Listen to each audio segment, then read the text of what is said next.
Hi everybody. Well, can't seem to get away from some of the really great people and the really lousy people.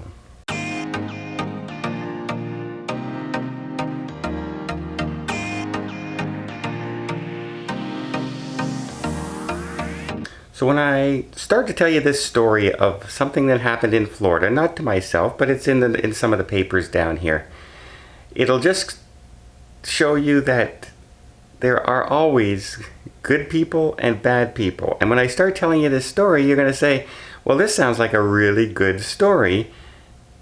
Let me continue, and you'll see exactly what I mean when I say this. So we have a gentleman named Tony. He is a lawn care worker in Florida, and he is seen in this various neighborhoods. He's mowing people's lawns, and this is his job, and maintaining people's properties. Well, Tony was walking to work one day, and he noticed this gentleman in a car having a seizure and losing control of the car. He was trying to stop the car, but he was not unable to stop the car. He runs over immediately, grabs hold of the car and tries to stop it itself. It has enough momentum, it pulls up into another house on the side onto their lawn, and he begins to try and open the door, but the windows are up, and the doors are locked. And the gentleman is in no condition to open the doors. And so he starts yelling for help, yelling for somebody to call 911. Please, somebody call help. And apparently this is where the story gets really bad. That sounds all great, right? He's yelling for help. He stopped the car and he's trying to assist this man.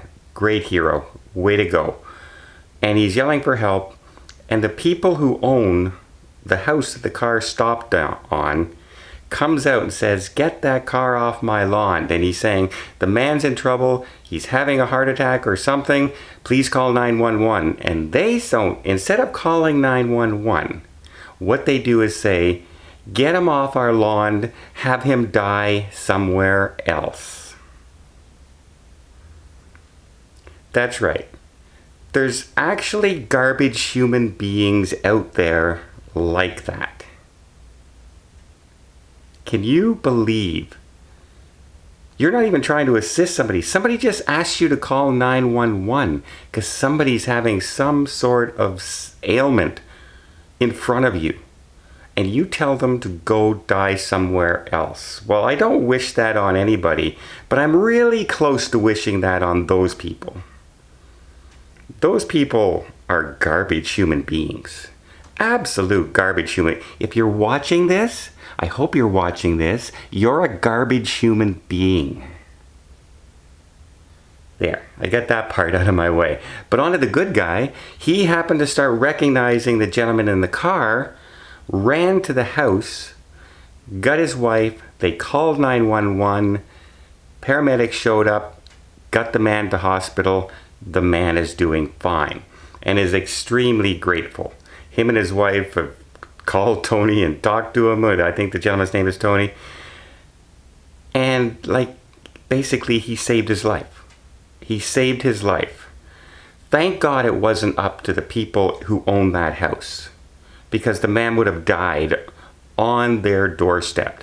And knowing those people from saying something like that and doing something like that, I would not be surprised if they would have walked out to the dead man in the body and put the car in neutral and pushed the car further down the street into somebody else's property so they couldn't be bothered.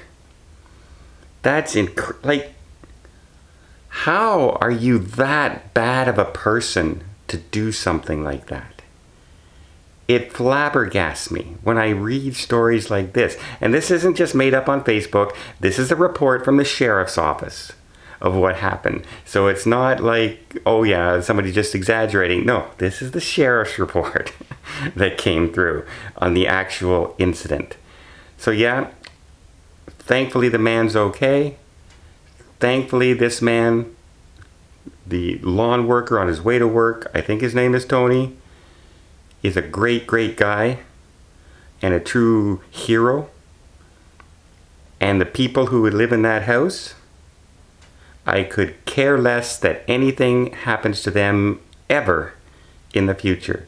And I just pray they never need somebody to call 911 for them, and that person looks at them and says, why don't you go die somewhere else?